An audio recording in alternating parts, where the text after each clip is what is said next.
I wanted to love Star Citizen, and after about 100 hours in the game, I still don't have a clean answer for whether I do. Because on one hand, the game does things better than almost anything else I ever played, but on the other hand, it also wastes a shocking amount of your time. And that's a problem I kept running into with Star Citizen. It's not that the game has no appeal, it absolutely does. It's that the appeal is constantly fighting against friction. And after a while, that friction starts to matter more than the cool stuff.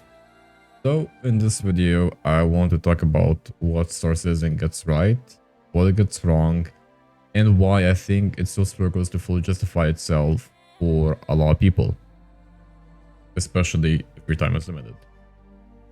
So why I kept playing, and I'll start with the obvious part. Star Citizen is really impressive in moments. When the game is working, it can feel incredible just to exist inside of it. The scale is massive, the ships feel huge, the landing zones looks amazing, like especially if you go into Lorville for the first time. And the whole thing has this feeling that no other game really captures in the same way. That's the hook, that's why people keep coming back. It gives you this fantasy of actually being in a living sci-fi world instead of playing another space game. And when it works, I completely understand why people defend it so hard. Because the feeling is there, the ambition is there, and the potential is definitely there. But potential is not enough for an experience that they are currently offering. And what the game does well, and to be fair, Star Citizen absolutely nails atmosphere. That's probably the biggest thing it has going for it. When you step into the ship, look around the cockpit, take off, and see the whole thing unfold, it really does feel special. The immersion is strong, the presentation is there, and there's moments where the game makes you stop and think, yeah, this is what people are obsessed with it, I get it. And that matters, because if all Star Citizen had was a broken shell, nobody would care. The reason people keep giving it chances is because there's still something amazing buried deep within it. And I don't think the part is fake. The problem is that the game keeps making you work too hard to reach those moments. And the biggest problem the game has is time, and you are losing quite a lot of it when you're playing the game. Star Citizen asks for a lot of time before it gives you very much back. And I don't mean just money, I mean actual time. Getting into the game can take longer than it should. Getting from place to another can take longer than it should. Even just setting yourself up for what you want to do can feel like a task. And if you got all the time in the world, maybe that doesn't really bother you much. But if you're like me and you don't want your gaming session to turn into a second job, it gets tiring kind of fast. That's the part that people don't always say out loud. A game can be immersive and still be exhausting, and Star Citizen can absolutely be both. It often feels like it's asking you to admire the experience before it has earned the right to waste your evening. And that's not a small issue, that's one of the biggest issues the game currently has. A lot of the game feels like it's fighting you, and not always in like a dramatic way. Sometimes it's just small things stacking up.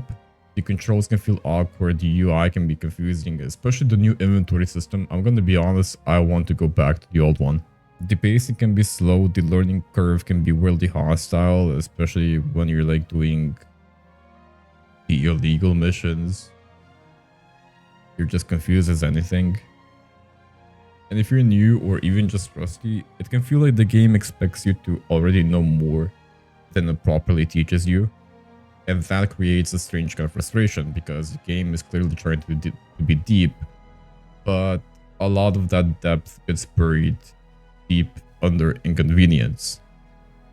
And when that happens, it stops feeling ambitious and starts feeling clumsy.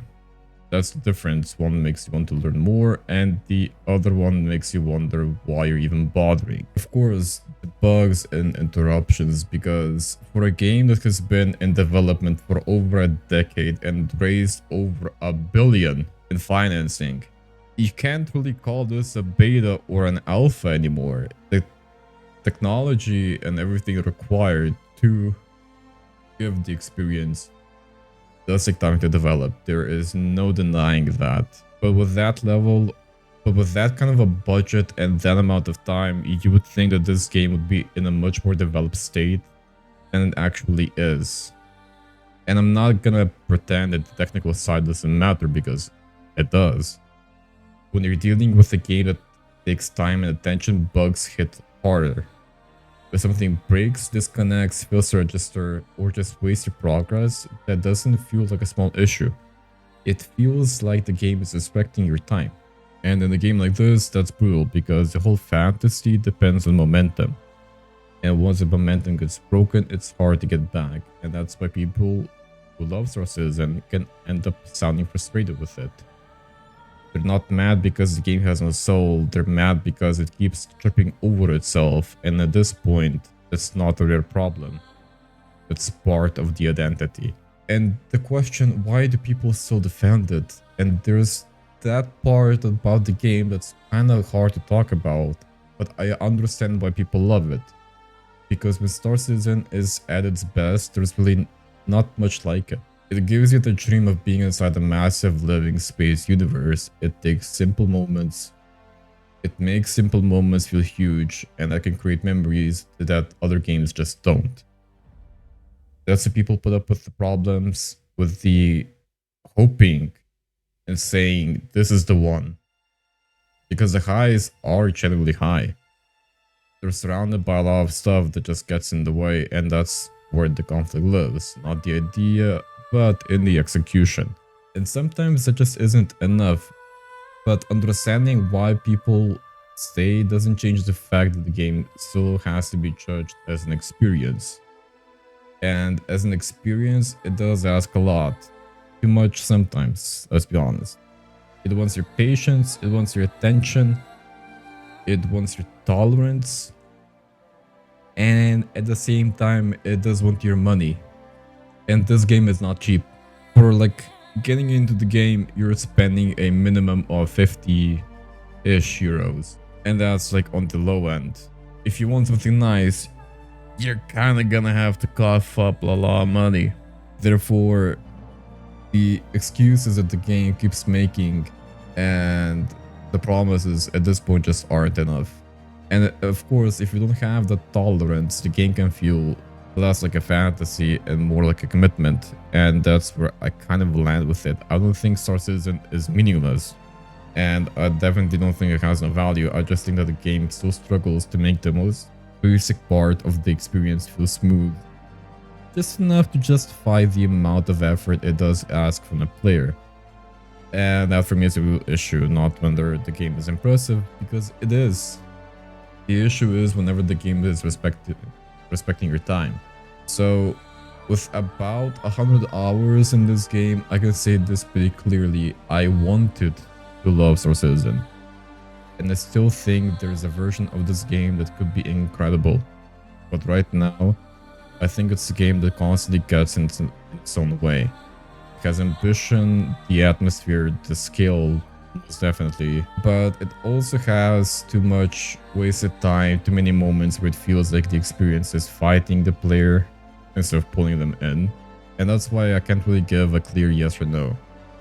I think it's impressive, but at the same time, it's one of the most frustrating games I've ever played.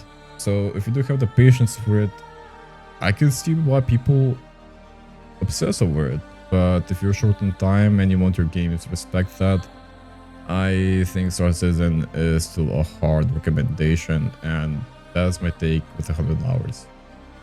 So if you enjoyed the video, please do leave a like, subscribe, it does mean a lot to me. And as always, good luck in your game.